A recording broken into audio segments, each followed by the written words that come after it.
members or our animal care team need to bring some special tools along with them, including a large bucket of fish and a clipboard to keep track of what everyone is eating.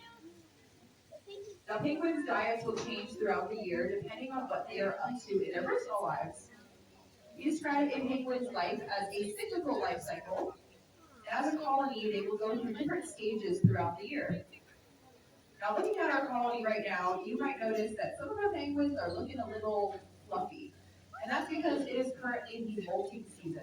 Penguins are a little bit distracted from food, and I saw a dragonfly just buzz through the habitat. They do have incredible sense of sight.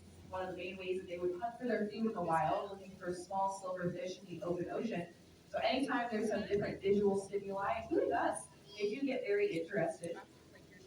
It seems like most of the attention has gone back to the food bucket because that is an exciting part of their day.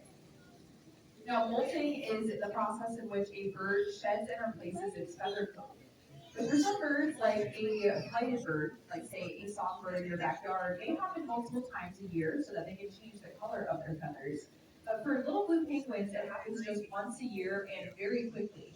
We call this molt a catastrophic molt, and it is just as intense as it sounds. For about 2 weeks, the penguins will shed and replace their entire feather coat to re-up the feathers and make sure that they are nice and healthy for another year full of swimming. Now, to understand why molting is such a vital part of a penguin's life, we also have to understand what feathers do for a penguin. Now, here at the aquarium, our little blue penguins are hand-fed every day, but in the wild, a little blue penguin's day would start early in the morning as the sun rose, and all of the birds in the colony would make their way to the ocean from their burrows.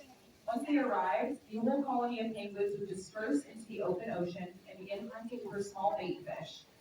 Here at the aquarium, we offer our penguins a variety of restaurant quality bait fish, including peaklin, sardines, anchovies, and smelt.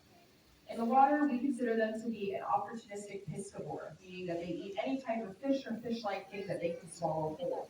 And swallowing whole is an important part of this because penguins do not have any teeth. If you were to get up close and personal with the beak of a penguin, you would see that inside the beak and the upper part of their throats are lined with keratin barbs, which is the same protein that makes up our hair and our fingernails. And these strong but flexible barbs point down towards their stomach, allowing a fish to be swallowed down one way and hopefully not come back up.